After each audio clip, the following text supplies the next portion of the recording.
Los cielos se desprenden con sus sombras por estos edificios con vidrieras que se yerguen igual que los suspiros. Los picos de las aves boznan mucho, como anunciando que los muertos se hallan debajo de la lengua de los vivos. Las serpientes se desplazan en sus rutas. Llora la muchedumbre acongojada. Sus jitos, sus silbatos, sus semáforos llaman a la psicosis colectiva. Son los tiempos modernos, ciertamente la leche con que se alimentan todos, pero las calles vuelven a sus mitos. Las balas se incrustan en los cuerpos a plena luz del día y sin pudores. Bienvenidos a Punto Universitario. Esto que acaban de escuchar es una colaboración de nuestro compañero Ramón Cuellar con su texto titulado A plena luz del día. Iniciamos con Punto Universitario. En la voz les saluda Brisa Mendoza. Es un gusto estar con ustedes, otro programa más de Punto Universitario. Un saludo a todas las personas que nos ven y escuchan a través de las diferentes plataformas de Radio WAPS, como por el 1180 de amplitud modulada y por MixLR, que nos encuentran como Diagonal Radio WAPS. Igual a las personas que nos ven en Facebook, en la página de comunicación Radio WAPS. Los invito a seguirnos en nuestras otras redes sociales, como en Instagram nos encuentran como Radio WAPS Oficial, en YouTube como TV WAPS y en Twitter como @Radio WAPS. Y bueno, a continuación en la sección de Mujeres Transformando la Ciencia les platicamos sobre una científica química. Ella es Dorothy Hodgkin, como les comento. Ella fue una científica química que desarrolló la cristalografía y también fue la tercera mujer en ganar el Premio Nobel de Química.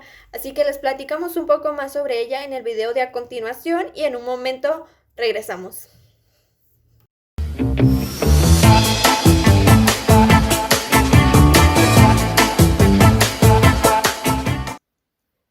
¿Quién fue Dorothy Crawford Hodgkin? Nacida un 19 de mayo de 1910 en el Cairo, Imperio Británico, Dorothy Mary Crawford Hodgkin, o la genio noble como la llamaban sus colegas, fue una científica química que desarrolló la cristalografía de proteínas, por el cual obtuvo el Premio Nobel de Química. Desde niña, Dorothy Crawford fue poseedora de una gran determinación para hacer lo que más amaba, logrando dar al mundo grandes aportes científicos, además de ser un gran ser humano, demostrando ser una gran activista por la paz y el desarme nuclear. Se dedicó a la cristalografía y difracción de rayos X de biomoléculas, siendo pionera en la técnica de determinación de estructuras de sustancias de interés bioquímico mediante rayos X. Entre sus descubrimientos más importantes se encuentran la confirmación de la estructura de la penicilina, según lo propusieron Edward Abraham y Ernest Boris Chain, así como la estructura de la vitamina B12. Por esto último, se convirtió en la tercera mujer en ganar el Premio Nobel de Química en 1964. Dorothy Crawford falleció un 29 de julio de 1994. Dejando un gran legado a su familia, estudiantes y el mundo entero con sus numerosos estudios en la ciencia.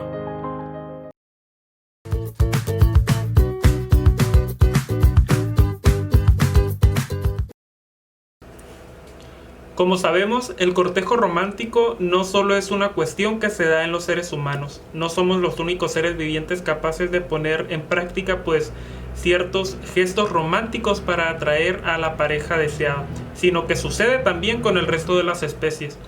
Los animales, al igual que nosotros, que los seres humanos, ponen en práctica ciertos comportamientos y buscan ciertas características en la pareja deseada, tales como la motivación y la calidad del macho, y viceversa, por supuesto, convirtiéndose esto en un importante criterio de selección sexual. Es decir, cada especie busca en su pareja, en la pareja deseada, ciertas características y comportamientos para reproducirse. En el siguiente video se nos habla más sobre este interesante tema. Vamos a verlo y regresamos.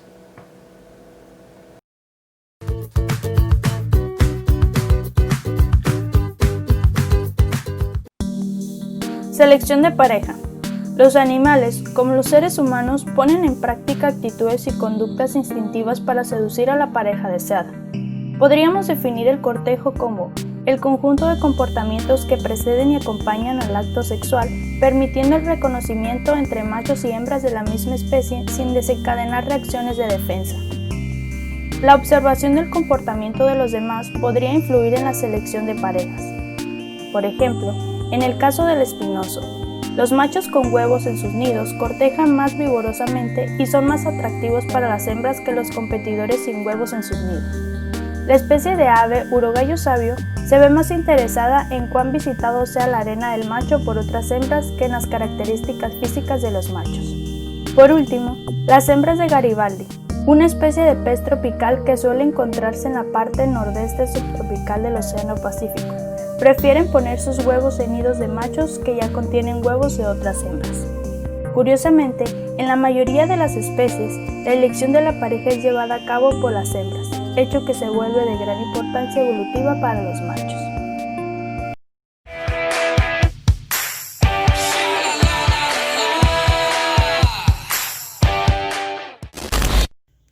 Muchas gracias por continuar con nosotros. Seguimos en Punto Universitario. En el video de a continuación, en la sección de Cultura, una colaboración de nuestro compañero Ramón Cuellar, él nos platica sobre la novela En el tranvía de Benito Pérez Galdós. Así que los dejo con el video y en un momento regresamos con más de Punto Universitario.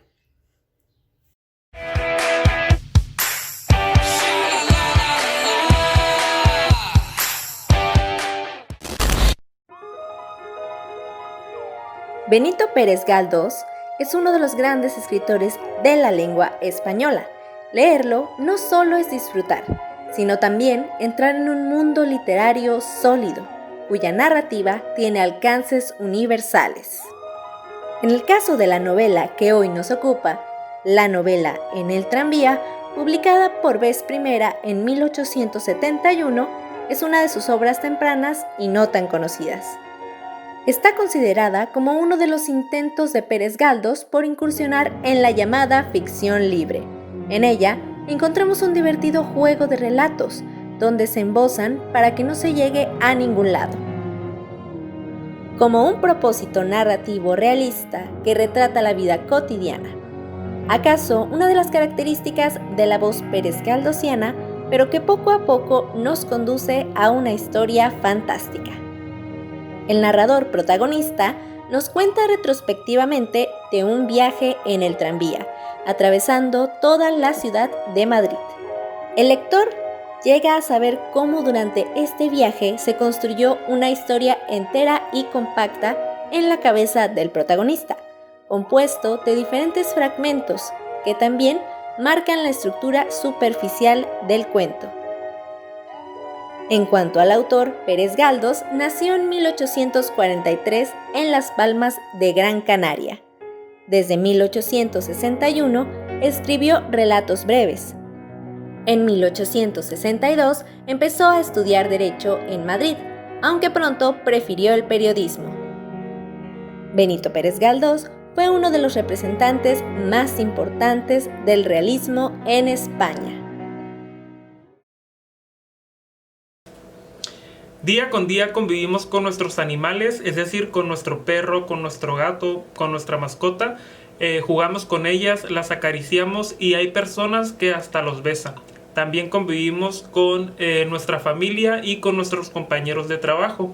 Los animales, como sabemos, pues son portadores de muchas enfermedades y estas enfermedades pueden ser transmitidas a nosotros los seres humanos, sobre todo pues cuando no se tiene un cuidado o no se tiene el hábito de limpiar y de asear a la mascota, ni tampoco pues el lugar donde ella anda y hace sus necesidades.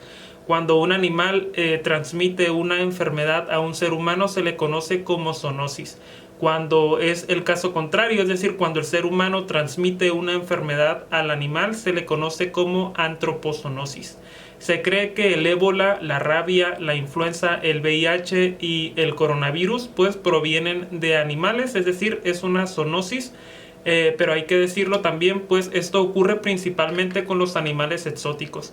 Son enfermedades causadas por una gran variedad de patógenos, tales como virus, bacterias, parásitos y hongos. En el siguiente video se nos explica más sobre este tema.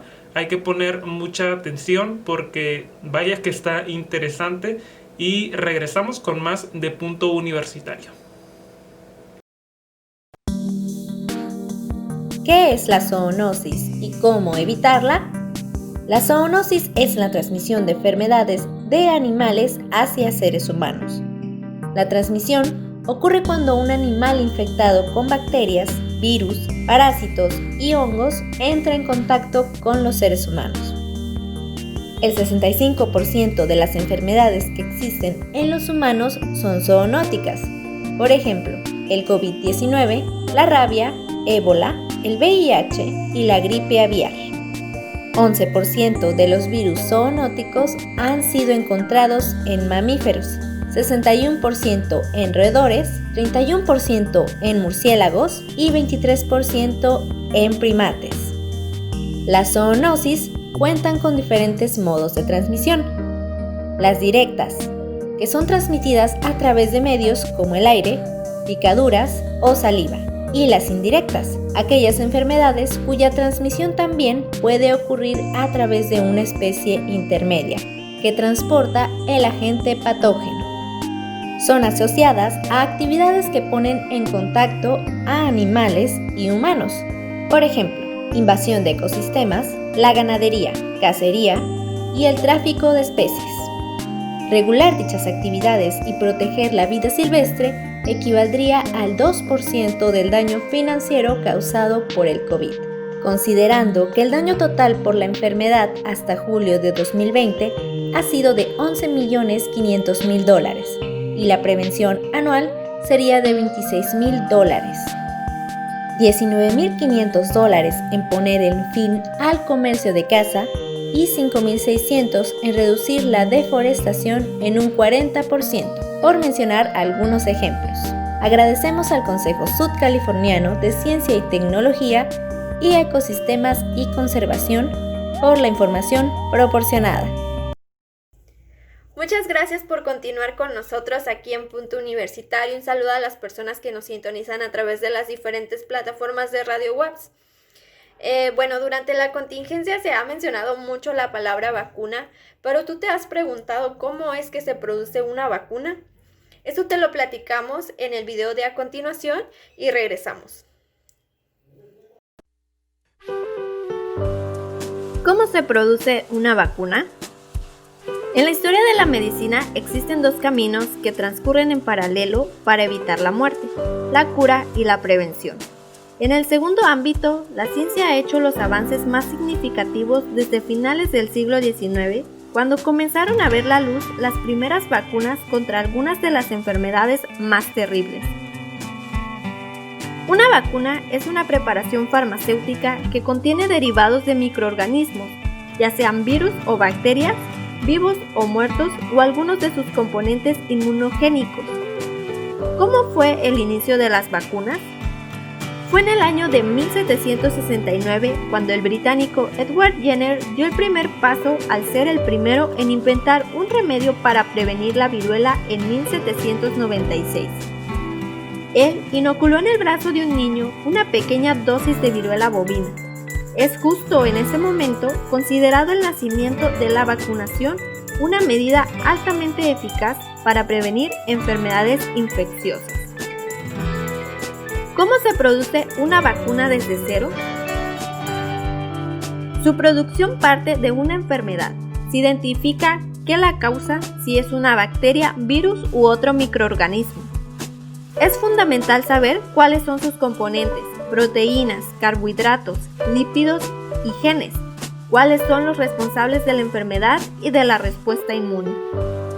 Una vez obtenida esa información, se seleccionan estos componentes y se preparan para poder administrarlos. Durante la preparación se trabaja con cultivos y sistemas de expresión genética. En muchos casos se cultivan los virus o bacterias varias veces hasta que se debilitan y pueden ser usados como vacunas. Una vez definidos los elementos que se incluirán en la vacuna, se decide colocarle o no un ayudante, que modula la respuesta inmune y algún conservador para que sea contaminado por hongos o bacterias. Antes de cualquier prueba clínica en humanos, la vacuna debe superar una fase 0 o preclínica, que incluye pruebas in vitro en animales como ratones. Y aunque podríamos creer que hoy en día es fácil desarrollar una vacuna debido al avance científico que existe, lo cierto es que luego de que un laboratorio logra diseñar una vacuna, esta debe superar un largo y riguroso proceso en el que se compruebe que es segura y efectiva para el ser humano. El proyecto para el conocimiento de vacunas de la Universidad de Oxford en Reino Unido explica que hay al menos 3 fases que debe superar una vacuna antes de llegar a la población general. La primera consiste en vacunar entre 20 y 100 personas saludables. El estudio se centra en confirmar que no represente una amenaza para la salud, identificar efectos secundarios y determinar cuál es la dosis adecuada. En la fase 2 participan varios cientos de personas. Aquí se evalúan los efectos secundarios más comunes en el corto plazo y cómo reacciona el sistema inmune a la vacuna. La fase 3 es ya un ensayo mucho más grande en el que participan miles de voluntarios. Aquí se compara cómo evolucionan las personas que fueron vacunadas respecto a las que no. También se recolectan datos estadísticos acerca de la efectividad y qué tan segura es la vacuna. Esta fase también sirve como una nueva oportunidad para identificar otros posibles efectos secundarios que no hayan surgido en la fase 2. De acuerdo con los Centros para el Control y Prevención de Enfermedades de Estados Unidos, muchas vacunas pueden tener una fase 4, aun cuando la vacuna ya ha sido aprobada. Esto con el objetivo de seguir monitoreando y recolectando información sobre la vacuna. Un laboratorio tarda entre 10 y 15 años en producir una vacuna. Sin embargo, algunos investigadores han dicho que en tan solo 12 o 18 meses podrían tener lista una vacuna contra el SARS-CoV-2 debido a que más de 40 países y donantes se han comprometido a ayudar al desarrollo de la vacuna contra esta enfermedad. Actualmente existen 28 agentes o enfermedades para las que hay una o más vacunas. Es el caso de el sarampión, cólera, tétanos, influenza, varicela, virus del papiloma humano, dengue, entre otras. Con información de cienciaunam.com.mx, Organización Mundial de la Salud y bbcmundo.com.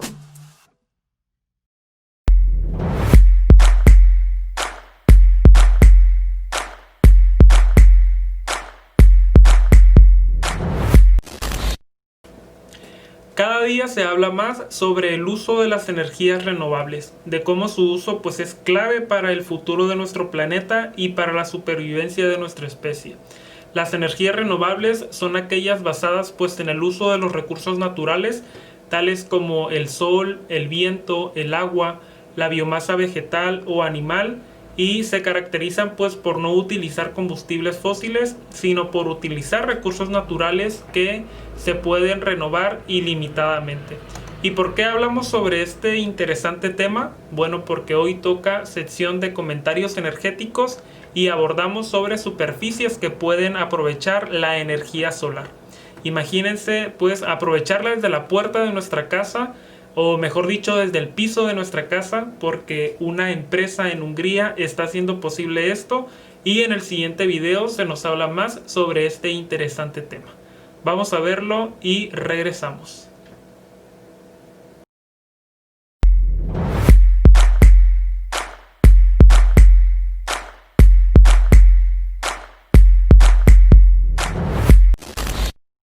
Comentarios energéticos, superficies que pueden aprovechar la energía que el sol nos ofrece.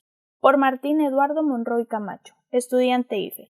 Imagina contar con un equipo para aprovechar la energía del sol en la puerta de tu casa. Sonará incómodo, pero ¿qué tal si se instala a ras de suelo? Eso es posible ahora gracias a Platio, una compañía tecnológica con sede en Budapest, Hungría, que consiguieron instalar un pavimento que aprovecha la energía del sol con la capacidad de poder ser almacenada en tu hogar. El sistema del panel solar que la empresa Platio creó Consiste en unidades entrelazadas a las que bautizó como pavimento solar doméstico. Algo que llama mucho la atención es que en sus características de fabricación menciona que cada losa contiene un panel fotovoltaico que está fabricada con 400 botellas de PET reciclado, y para que el panel tuviera más resistencia se combinó el PET junto con otro material que incluso es más fuerte que el hormigón. Según la presentación del sistema que se encuentra en su página actual, en el piso se puede instalar en distintas dimensiones, con instalaciones que pueden ser de 10 hasta los 30 metros cuadrados, haciéndolos adecuados para ser instaladas en una variedad de zonas residenciales y en cualquier otra área como terrazas, balcones y patios. Cada vez que las baldosas creadas por Platio reciben la radiación solar, la energía es inyectada en la red eléctrica del hogar de la persona que lo posee. Platio afirma que tener un pavimento solar de al menos 20 metros cuadrados cúbicos podría ser suficiente para poder abastecer el consumo anual de energía de una casa promedio. De no ser suficiente, la empresa también lo consideró como una oportunidad de dar a sus baldosas un toque más estético, y así ofrecer paneles en distintas presentaciones para hacerlas más atractivas ya instaladas, al tiempo que aumenta su eficiencia energética. Los paneles solares del suelo tienen a su disposición los colores negro, rojo, azul y verde, y para la protección contra daños de estos paneles solares son cubiertos con azulejos de vidrio templado cuya función es proteger las celdas solares. Como los paneles se instalan en el suelo, también tienen acabados antiderrapantes, así las personas pueden caminar sobre ellos con bastante seguridad.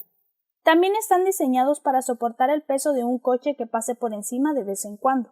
Quienes poseen un coche eléctrico obtendrán los beneficios de este sistema, pues el pavimento solar también podrá cargar sus vehículos de una forma más amigable con el medio ambiente.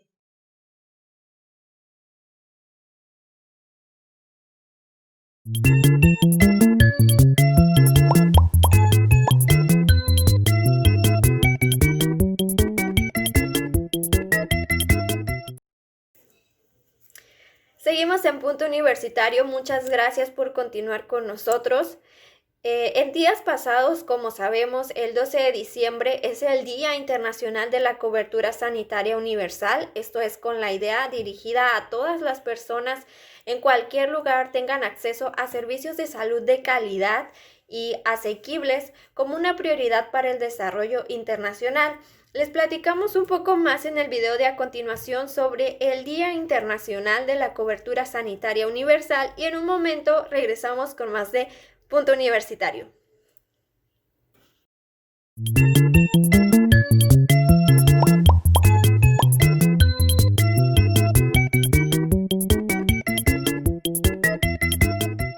El 12 de diciembre se celebra el Día Internacional de la Cobertura Sanitaria Universal, proclamado por la ONU en 2017. Ya en diciembre de 2012, la Asamblea General de las Naciones Unidas aprobó una resolución para incentivar a los países a tomar medidas para avanzar hacia una cobertura sanitaria universal, un panorama en el que cualquier persona de cualquier lugar del mundo debería tener acceso a una sanidad de calidad y asequible. La celebración de este Día Internacional tiene como objetivo concienciar sobre la importancia de que exista una cobertura sanitaria universal, así como sistemas de salud sólidos y autosuficientes, y ello implica varios requisitos.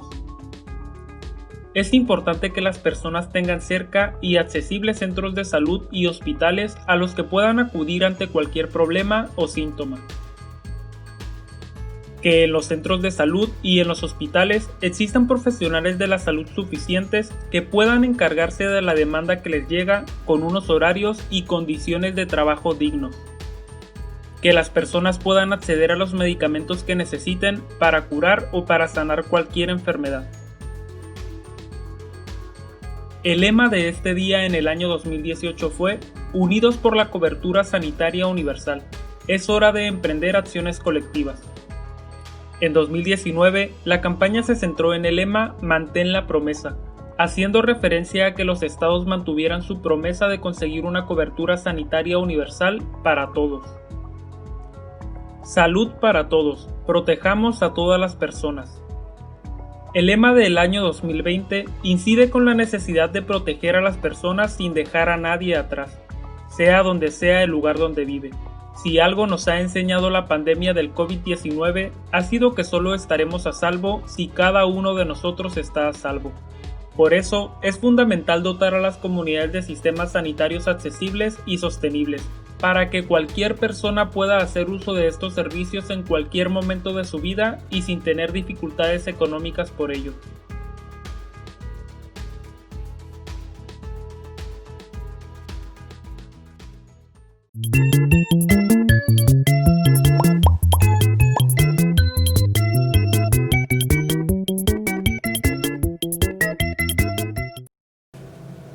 Según cifras del INEGI publicadas en 2019, somos cerca de 125 millones de personas las que habitamos en este país.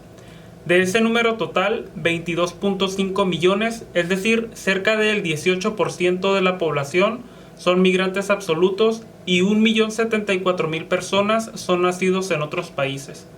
Y es que a lo largo de la historia de la humanidad, la migración ha sido una opción por la que han optado muchísimas personas, pues para buscar una mejor calidad de vida, para buscar un trabajo mejor y por supuesto tener una economía más estable que tienen en sus propios países, o muchas veces porque se ven hostigados, amenazados en sus propios hogares y tienen que pedir refugio en otros países.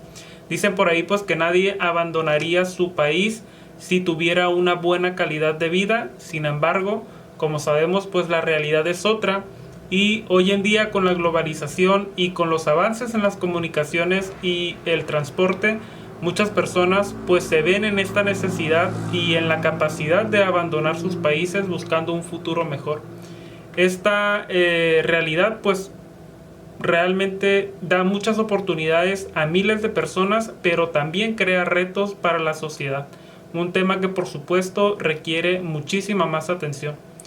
Tenemos un dato interesante y es que en 2019 fueron 11 millones de personas las que emigraron de México hacia otro país. Sabemos cuáles son, principalmente pues Estados Unidos, Canadá, España y Guatemala. ¿Y por qué les hablamos sobre este tema? Porque mañana 18 de diciembre es el Día Internacional de la Migración. En el siguiente video se nos habla más sobre este día.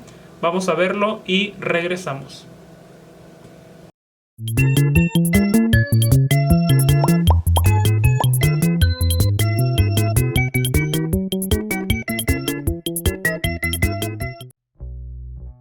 ...18 de diciembre, Día Internacional del Migrante. La Asamblea General de la ONU, ante el aumento de flujos migratorios en el mundo, proclamó el Día Internacional del Migrante a celebrar el 18 de diciembre. 10 años atrás, en ese mismo día, en 1990, la Asamblea ya había adoptado la Convención Internacional sobre la Protección de los Derechos de todos los trabajadores migratorios y de sus familiares. En 2016 hubo un paso importante para la migración, ya que la Asamblea General aprobó un conjunto de medidas que se concretaron en la Declaración de Nueva York sobre Refugiados y Migrantes. Esta declaración reconoce la labor positiva de los migrantes y se compromete a proteger su seguridad, dignidad, libertad y derechos humanos de los migrantes. El lema para el 2020 fue Nosotros Juntos. El lema para el 2020, para el Día Internacional del Migrante, se centra en las historias de cohesión social tan variadas como cada una de las personas que toma la decisión en cambiar de país o son obligadas a salir de sus hogares por distintas circunstancias. Aprendemos juntos, vivimos juntos, trabajamos juntos o jugamos juntos porque es la única manera de avanzar en sociedad. ¿Por qué se produce la migración? El principal motivo de la migración es la posibilidad de encontrar un trabajo de calidad y bien remunerado. Por ello, la migración se intensifica cuando aumentan las diferencias de ingresos entre los países. A este fenómeno también le influye el hecho de que los países más ricos requieren de mano de obra que difícilmente pueden cubrir con residentes locales, y entonces necesitan la presencia de inmigrantes que puedan encargarse de realizar cierto tipo de tareas. Al aumentar la población activa y el número de consumidores y aportar su capacidad empresarial, los migrantes impulsan el crecimiento económico en los países de acogida. Hay otros motivos para el aumento de la migración, como el cambio climático, la demografía, inestabilidad política o social. Este fenómeno ha existido siempre y seguirá existiendo, así que los esfuerzos se centran en la cooperación internacional para que se protejan los derechos humanos de todos los implicados y para que se genere riqueza. La migración es uno de los grandes asuntos del mundo en el siglo XXI y la base para tratar esta circunstancia es la dignidad y el respeto. Da lo mismo que las personas hayan tomado la decisión de migrar o la hayan hecho por fuerza o consecuencia de un desastre natural o una guerra. Hay que dignificar la migración porque no es fácil tener que salir de tu tierra, de tu hogar hacia lo desconocido, y todos podemos tener que migrar en un momento de nuestra vida. Por ello, para el Día Internacional del Migrante se hace un llamamiento para que la migración sea segura, regular y digna. Y bueno, ha sido todo por el programa de hoy. Muchas gracias a todas las personas que nos sintonizaron, que nos acompañaron durante todo el programa. Los invito a seguir disfrutando de la programación de Radio WAPS. En la voz se despide Brisa Mendoza. Muchas gracias a nuestra compañera Alba, quien nos estuvo apoyando el día de hoy en los controles. Que tengan muy bonita tarde y nos vemos en el próximo programa.